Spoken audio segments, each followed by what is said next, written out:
very, very excited to deep dive into the world of glass in structural engineering, which is a topic that I know a lot of people were interested in hearing about, and we have managed to find a specialist. So this is Graham Coult, who I'm very, very interested to hear everything he's got to say. So Graham, I shall leave the floor to you. Can you take it away? Great, thanks very much, Dominic, and thanks for inviting me to talk. So it's a pleasure to talk to you all about glass today. It's something I've been involved with for some time, but I will shoot through this topic. There's quite a lot I wanted to include, but just background on who I am, who we are as a company. We're Exo Callahan, as well as glass. We do all sorts of other engineering as well, through from facades down to civils. And we're 20 years old this year, so we started with three of us in 2004, and over 155 with a number of offices across the globe.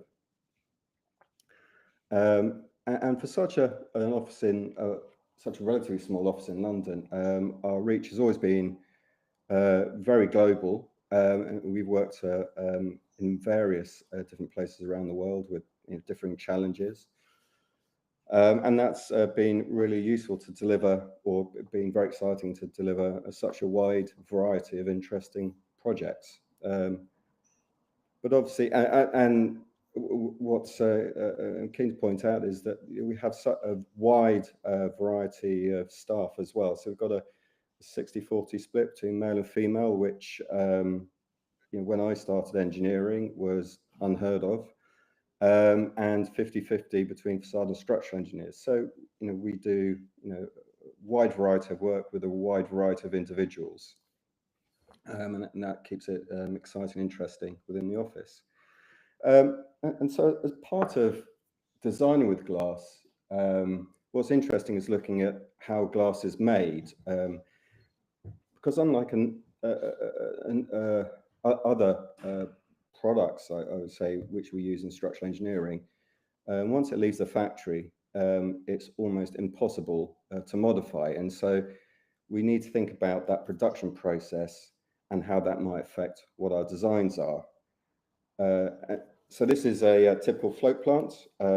This one is, I believe, in Coult. I think it's Saint-Gobain. And as you can see, it's pretty large, over 1 kilometre long. And on the right-hand side is the float line. And this is a continuous process that works for 24 hours a day, 365 days a year. And generally they run for 20 years, 12 to 20 years. Without stopping, and then they're sort of refreshed and rebuilt. So they're continually producing this ribbon of glass, which is produced by melting the component materials in a furnace at 1600 degrees. And to enable that float process, which was developed by Pilkingtons, it floats on a tin bath, so it's molten tin, and it gives it that smooth underside, and with the force of gravity, that gives it its surface quality on the other side. And then that's cut on the final section of the float line into transportable panels. And typically in the UK, across the world there, a jumbo sheet is 6 meters by 3 meters. And as part of that float process, they also may have coatings on. And when the coating is applied, when the glass is hot, so that's a pyrolytic coating, and that's what we call hard coatings. And they're called hard coatings largely because they're very robust and they're resistant to scratching. But because they're put on the inline process, the choices are more limited than the soft and semi-hard coatings, which are is a secondary process, which is done in a magnetron, where metals are vaporized and are deposited on the glass. And these coatings are often to do with light transmission, energy transmission, to sort of handle the environmental factors. To add strength to the glass, so when strength is produced in the float line, we get a glass which is called annealed, and that means that we're trying to take all the stress out of it, although it can have a small amount of stress, sort of 2 to 3 megapascals. But tempering is the process by which the glass is heated up just past the glass transition temperature, and it's cooled down quickly in the quenching furnace with air.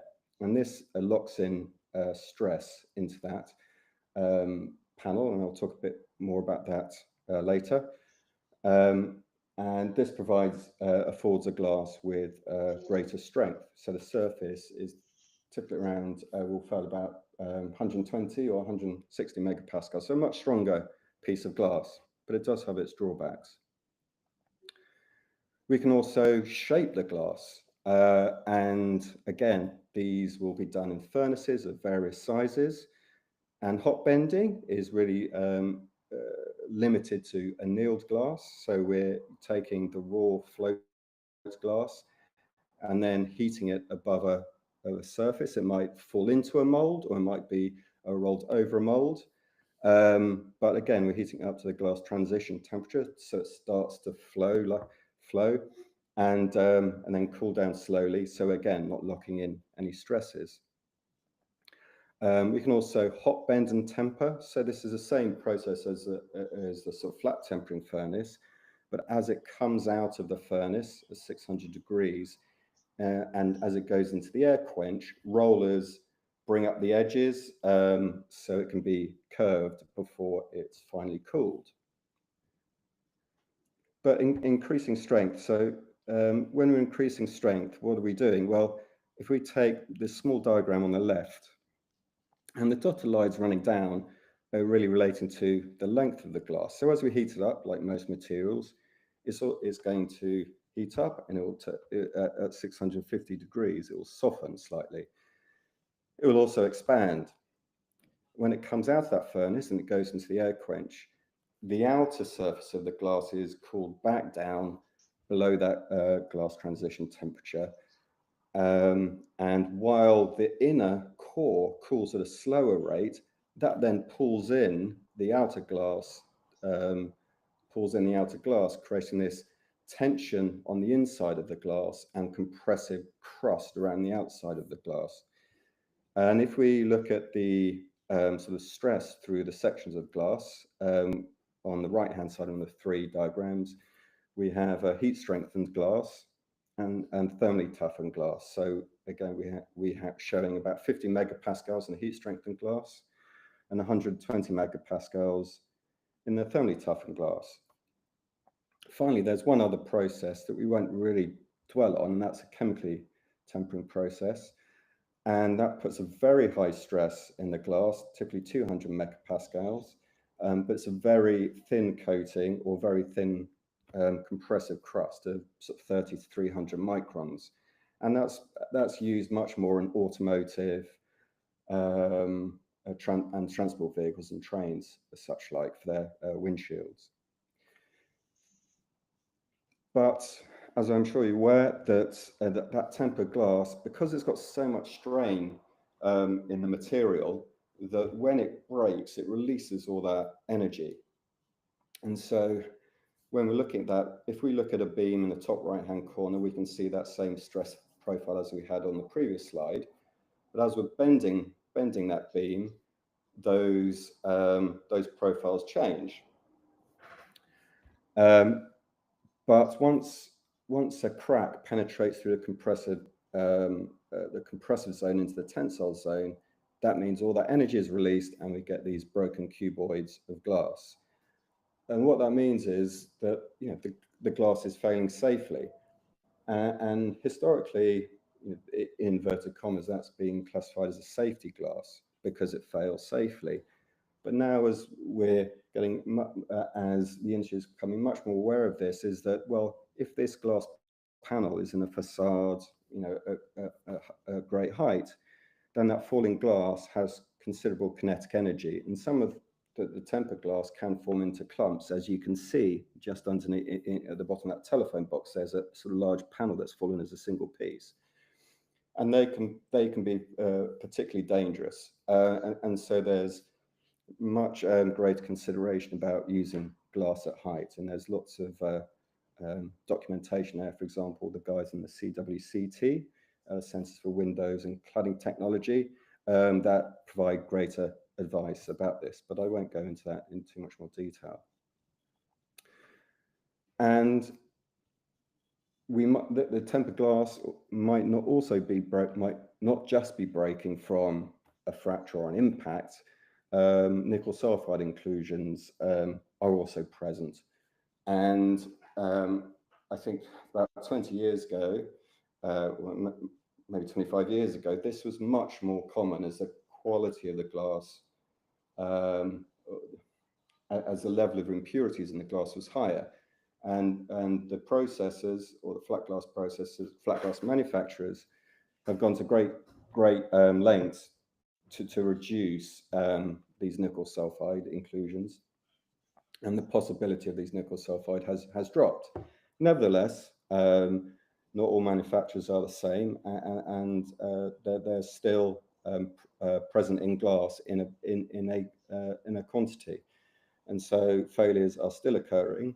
And we must be mindful of this effect, in the fact that a glass, it does not sit on its own for an unintended period of time. There is also always a possibility that that glass breaks. So as part of being a responsible engineer, we need to look at what those consequences are of a failure.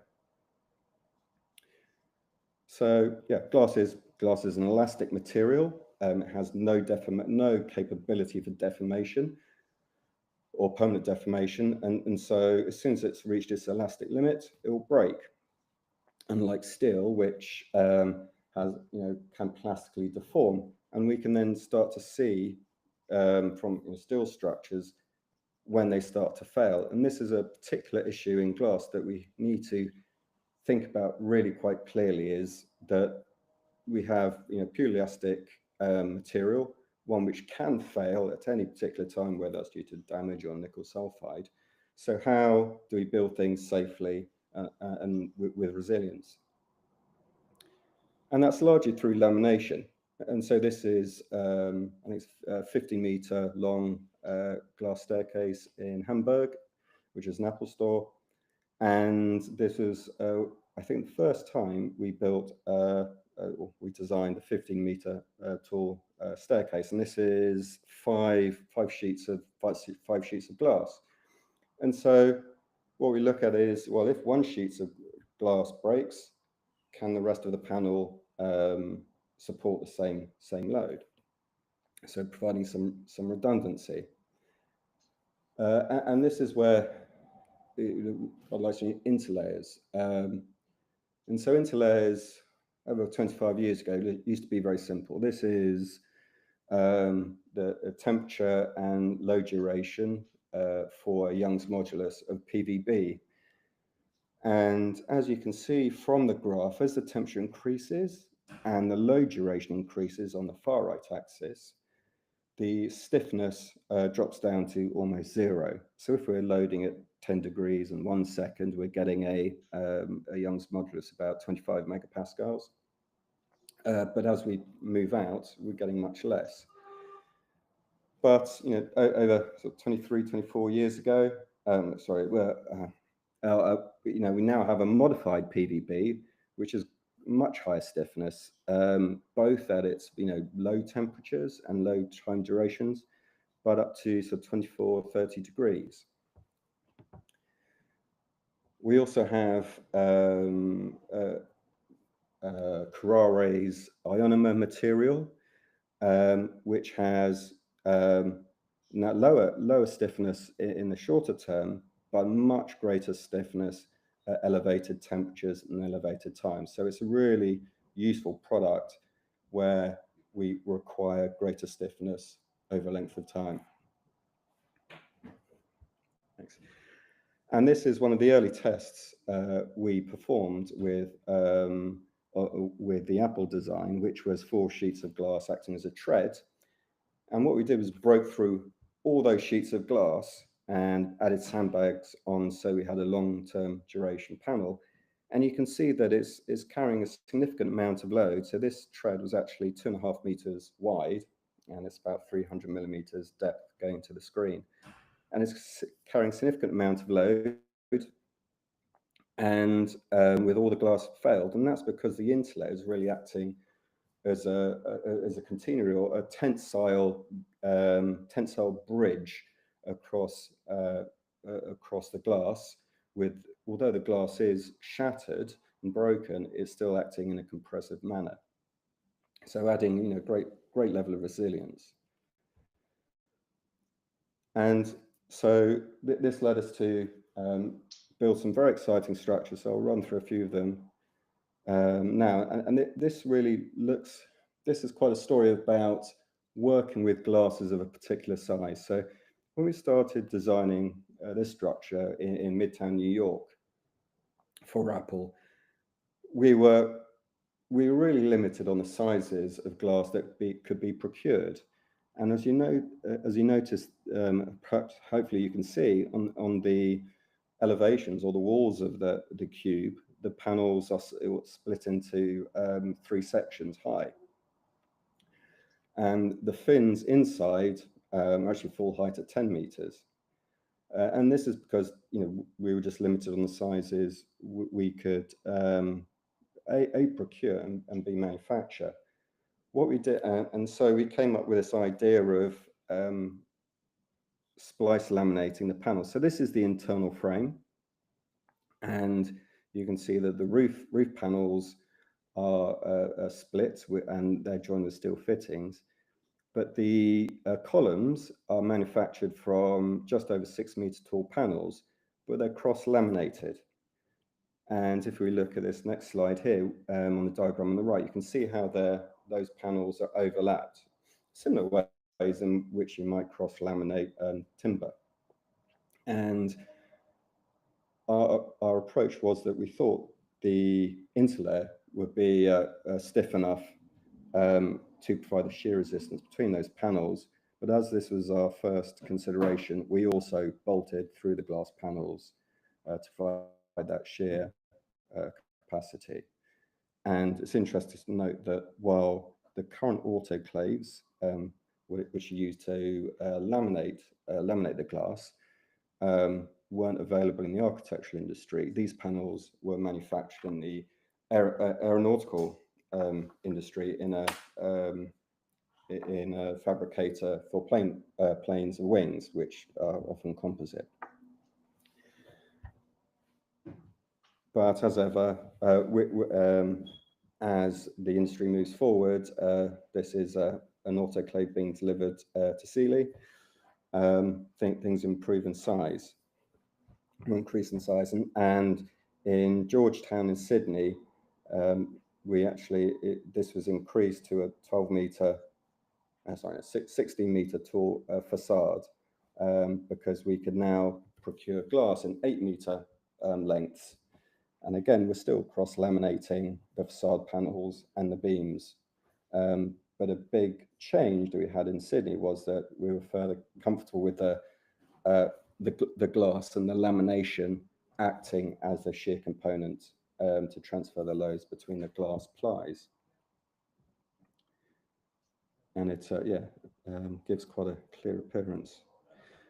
And this sort of level of technology improvement has always led to looking at how projects can be improved. And in 2011, we were asked to redesign Fifth Avenue because although it was highly technical at the time, Steve Jobs was let's say much preferred the appearance of minimal fittings.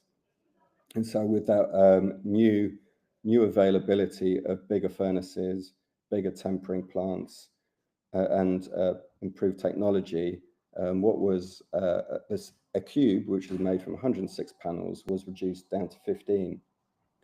And in 2014, excuse me, and in 2014, we built a similar structure, but from only 5 panels. So we laid the wall panels on their side, and we actually used a carbon fiber roof to span the between the glass walls and provide the lateral stability. So you can see that the difference between quite a fitting heavy structure, although I quite like the fittings, and you can see the function of the glass and what the load paths are, to something that's quite much more transparent, and the fittings are doing everything, so it's a bit more difficult to discern what they're doing. But these are also laminated within the glass, so you also have this completely smooth exterior, which when you're looking at it obliquely, as it sort of is in the right hand photograph, you can really get this appearance of minimalism. And more recently, we've just completed a rebuild of this store. So this was only possible because working with a manufacturer, they developed the curving and tempering process to enable this to be fabricated. So this is in Shanghai, and these panels were 13.5 meters long. And when we started out looking at this project, we had all sorts of ideas about cross-laminating curved glass. But the difficulty with curved glass is that it's very difficult to get the same level of tolerance as for flat glass. And so we ended up with something that was rather either fitting heavy or something which might have quite large gaps in the interlayer or variations in the interlayer. And so speaking with the manufacturer, they said, well, we've got this idea for a furnace which is a continuous curving furnace. And so they made this was made possible through advancement in technology. And so this is made of 2 sheets of 15 millimeter glass in the facade panels, and the internal structure supports all the vertical weights coming down to the plaza level. And the little diagram on the right shows you that in a bit more detail. So we can see we've also got a curved central ring, which is bringing together all those beams, and so we have this sort of open sort of central oculus at the largest panel we could. But just this year, it was rebuilt in a much more elegant way, and I think this is our most ambitious design to date. And so it completely takes out all of the internal columns, all the internal beams, and it's really just the same volume and the same shape, but built from a skin of glass, if you like. And so that if you've got this quite flat dome at the top, we've had this steel ring, which contains all the thrust loads within that ring. And then it's like a plate just sat atop the glass. So again, the glass walls are providing all the lateral stability, but also providing the vertical support now, which is quite an achievement, and it's absolutely beautiful. So again, if you come from the left, what we have is quite fitting heavy, or very much more fitting heavy, and we end up with something that has just a wonderful appearance of and sense of clarity on the right hand side. And I think that the difficulty is that the engineering involved in doing such simplistic things is really quite incredible. It's very hard work, and so I don't think these images really show it justice. It's trying to get something that's very getting to the most simplistic thing is often the most challenging thing to do. So yes, you can see quite simply how we come from what was 14 years ago, the sort of height of technology we could, or design and technology we could do, and what we started to do.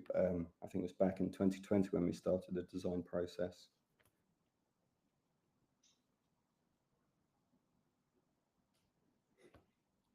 And I just want to lead up to a slightly larger project, which is Steve Jobs Theatre.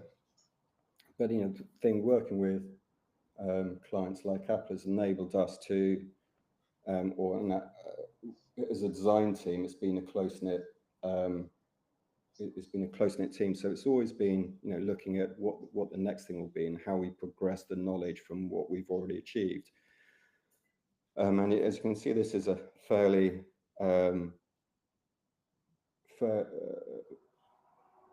fairly systematic progression through time.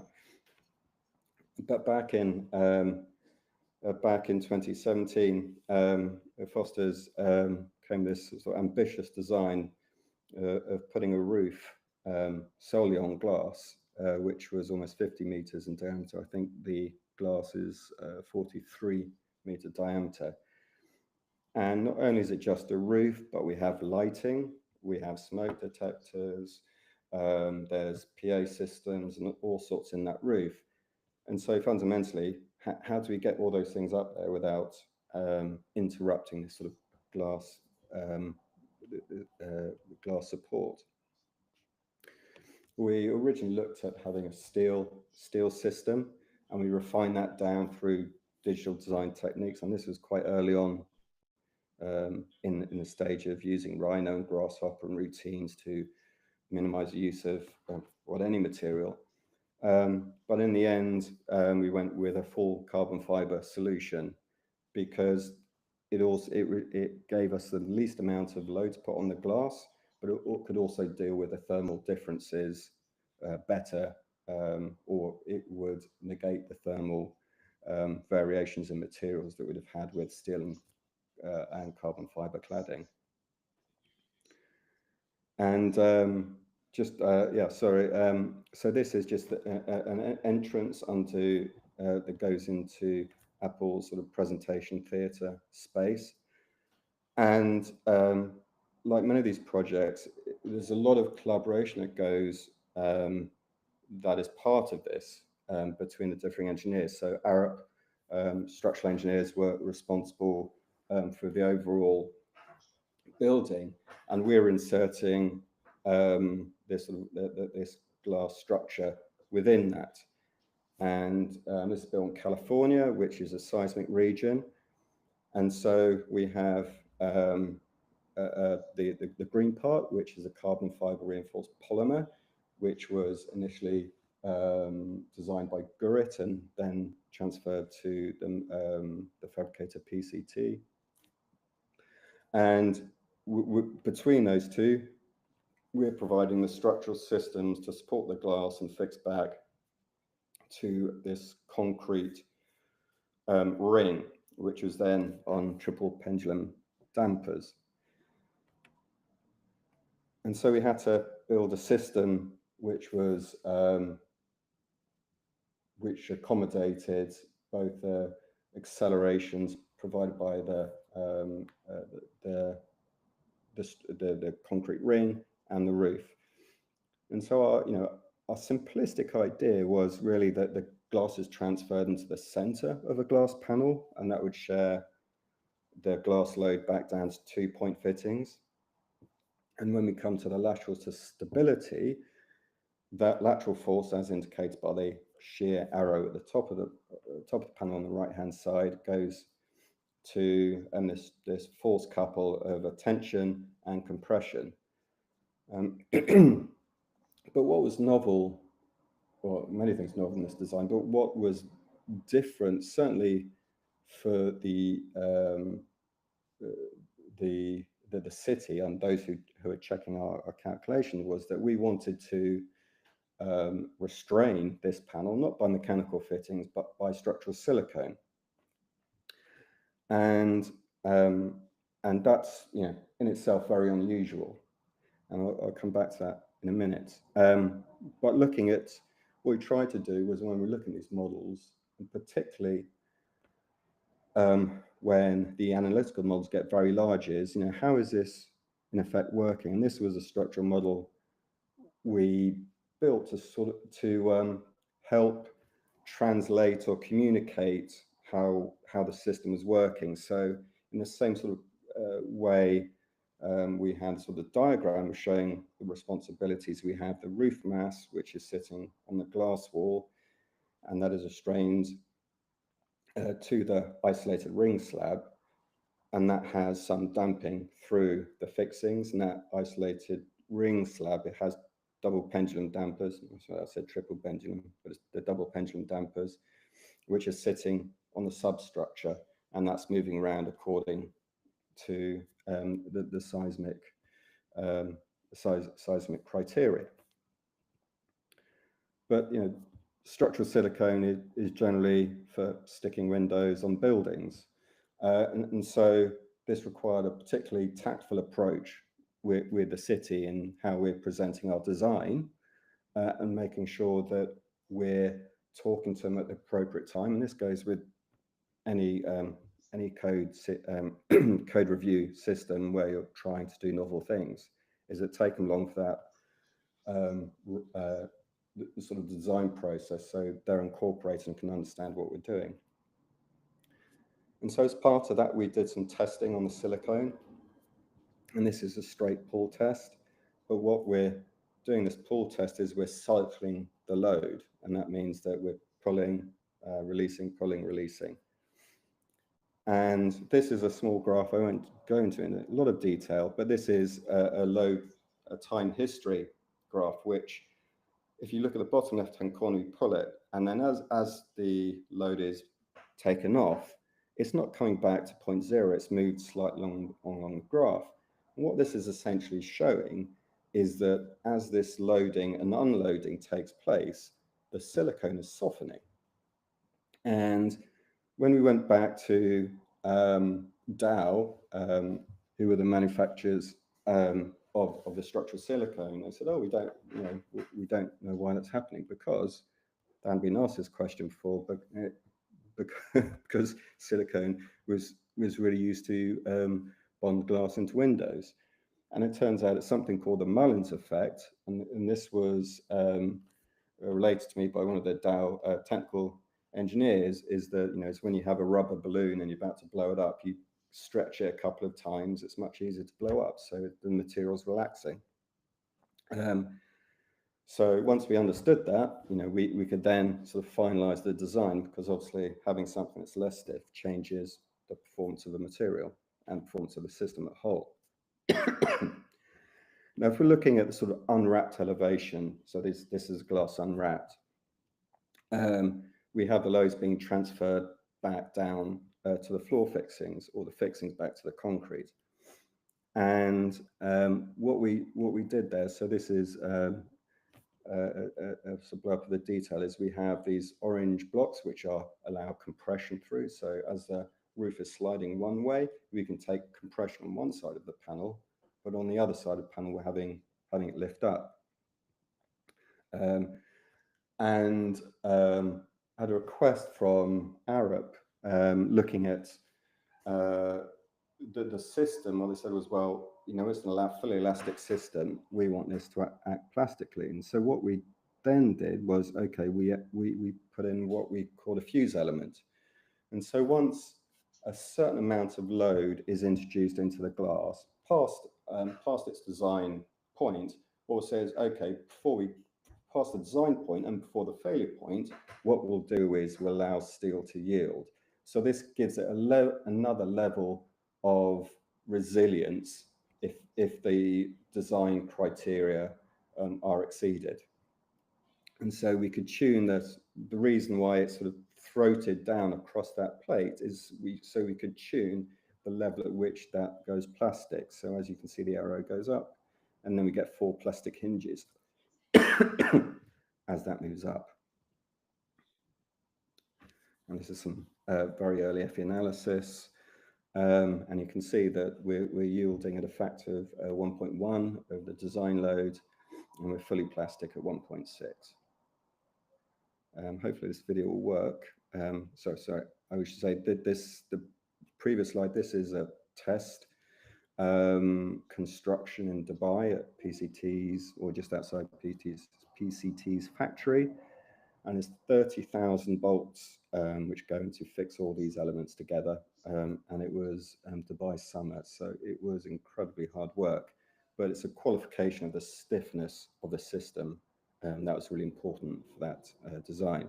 So this is on site in California, and so it's built on that rig. You can see at the bottom of the panel on a substantial crawler, and then lifted over. It was interesting also to note that this loading condition, as in the negative loading condition, was one of the worst cases.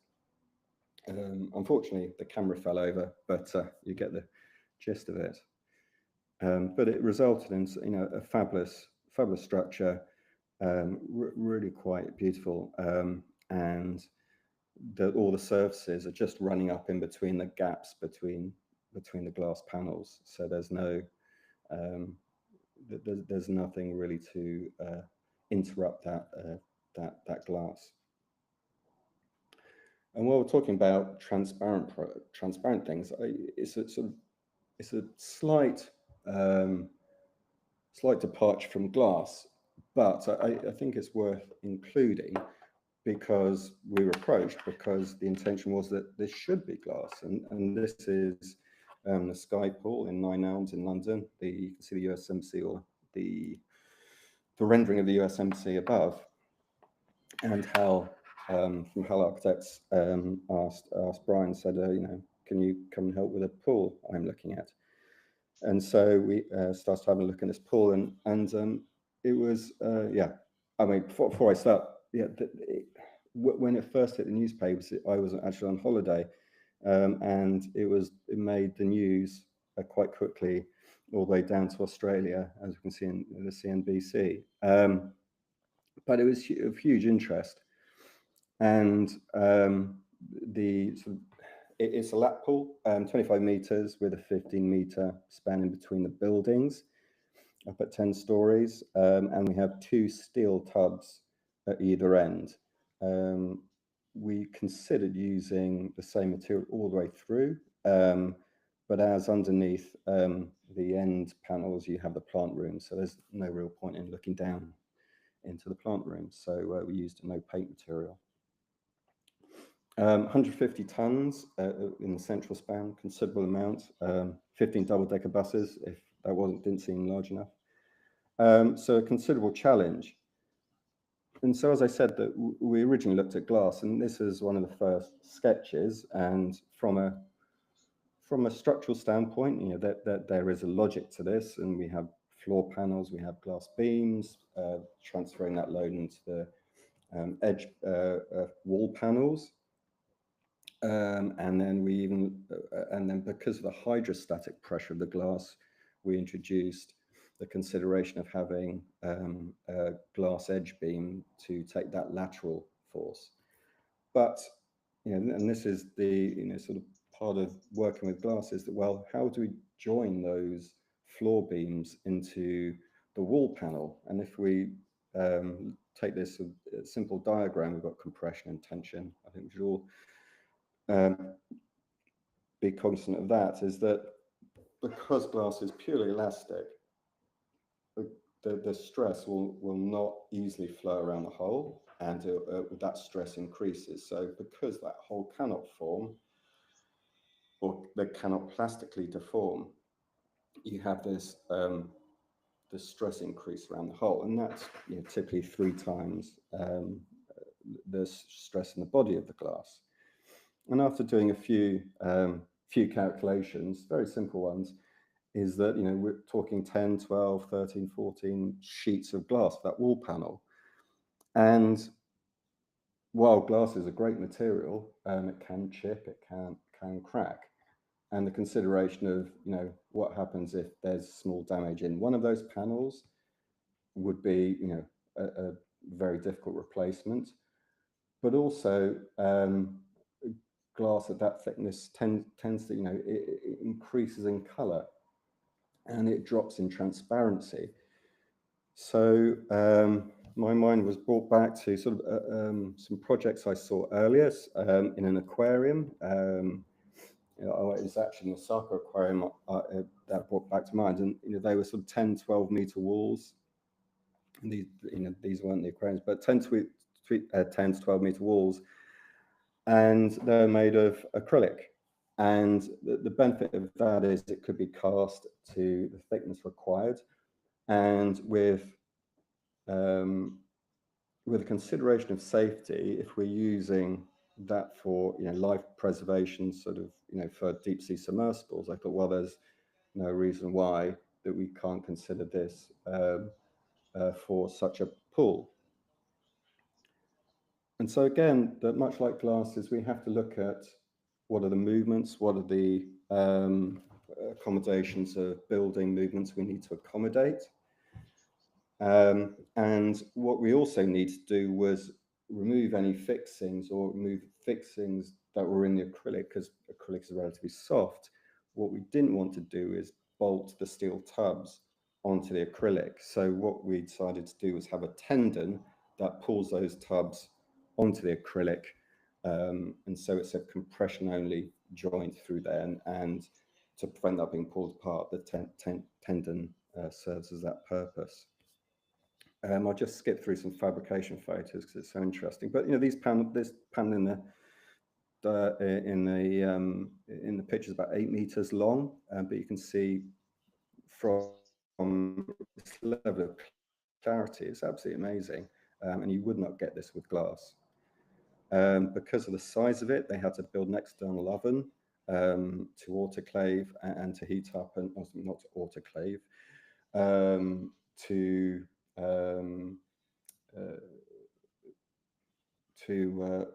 reduce or to heat up and cool down the acrylic during the bonding process.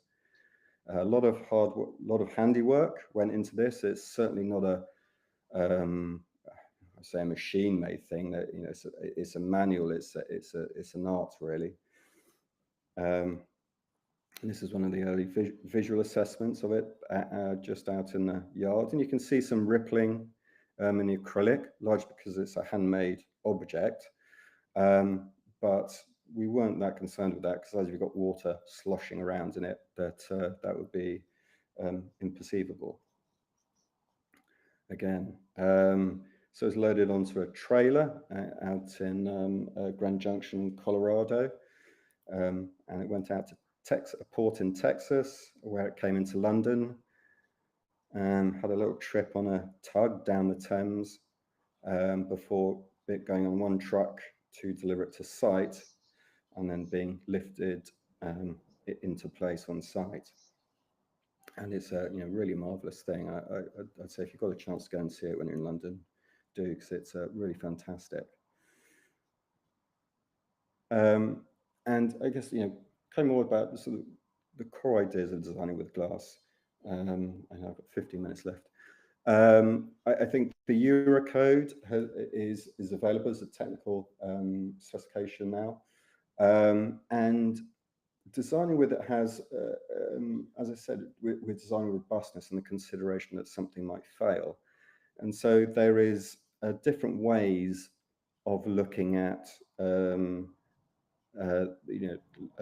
load considerations and limit states, and so the consideration is a glass may fail at any particular time, and so what we used was this idea of a workman on a glass panel on site, and a hammer could be dropped and it breaks glass. So as we went back earlier talking about the toughened glass, if we just have a single sheet of monolithic glass and that breaks, the person will fall straight through. There's no residual strength for that. Now for laminated thermally toughened glass, and I would say depending on the interlayer that's being used in the edge conditions, is that the glass may well break, and both sheets may well break, but the panel may rip or tear from its fittings. However, for things like heat strengthened glass, which doesn't have the same amount of energy as thermally toughened glass, it will break into larger fragments, and so that provides it resilience for a greater period of time, and so the operative can then then has time to step off, and this can be read a little bit more in our article in the Structural Engineer, which is February in 22.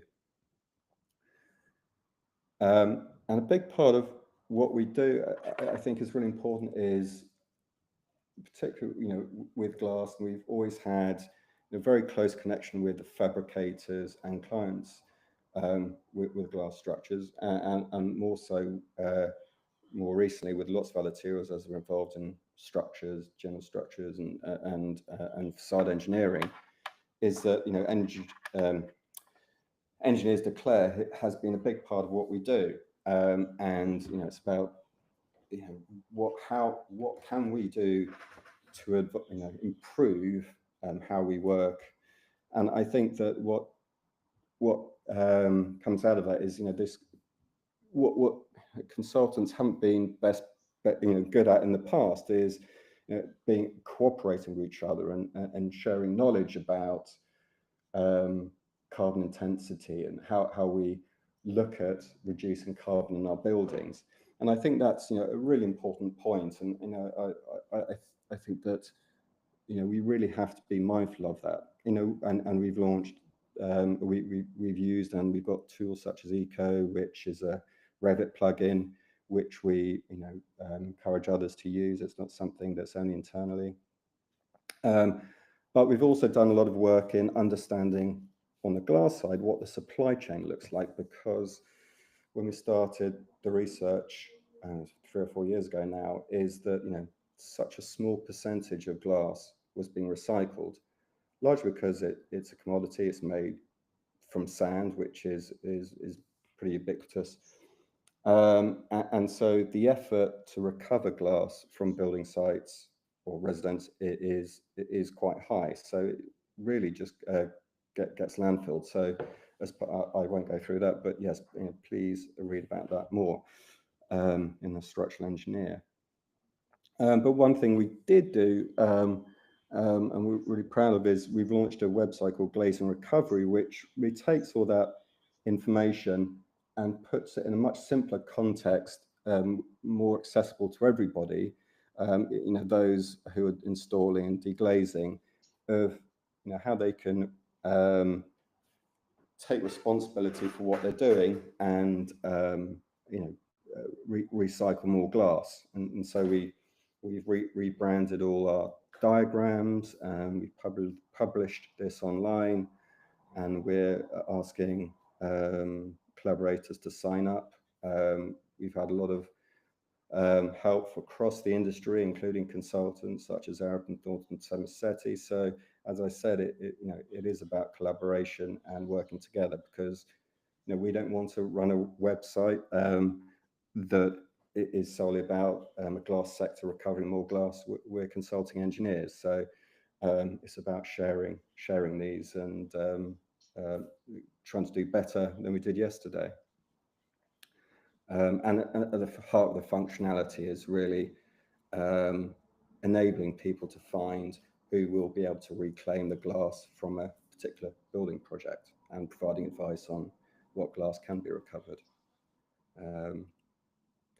So yeah, please get involved with that. And probably lastly, I'm involved with CROSS, which is Collaborative Reporting for Safe Structures. And this is a really valuable tool or valuable service for recording near misses and problems that we see in design or on site, anywhere, for projects we are involved with or not involved with. And it's got an international network, and that it works closely with the building safety regulator. And at the moment, that we're working with reports that are received, particularly on the right-hand side, where we have voluntary reporting, and that comes from all members of society. And so I think that if you see anything that you're not happy with, or you think maybe an issue, and perhaps you're not able to tell your superiors or whatever, I would I would just say, please send in a report to the Cross, and it is anonymized. So, you know, I and many others review the reports. They are anonymized before they even reach us. And so it's a way of, you know, sharing the problems that we see with the wider community. So we learn from mistakes rather than brushing them under the carpet. As I said, it's confidential. It's really simple to do, and it doesn't take a lot of time. But obviously, you know, that we're dealing, you know, anything which involves fatalities has to be with the regulatory authorities. But you know, if there's you know, anything else, you know, please get in touch with Cross. But you know, as I said, that can happen through any stage of their sort of design construction life cycle, right from design all the way through to decommissioning. And you can find the reports on the website, social media. If you sign up, you can have the emails just drop straight into your email box. And it's very simple. So yeah, please get involved with that, and you know, help us spread the word of where we see problems in the industry. And that is my last slide. So I think 5 minutes to go. Not bad. Oh, perfect, Graham. Thank you very much. That was fascinating. Really was fascinating, talking about the projects and then, you know, kind of going on to the manufacturing process. I think I certainly learned a lot there, which just leads me to say thank you so much for your hard work and effort for putting that together. It's been amazing having you on as a guest. And to all our viewers as well, we will reach out just to see what you'd be interested in for your next topics as well. But it just leaves me to say, Graham, thank you very much for coming on. Great. It's a pleasure, Dominic. Thanks very much. Take care. Okay. Bye-bye. Oh, that was brilliant, Graham. Absolutely incredible. Okay. Oh, good. Thank you so much for that. Yeah.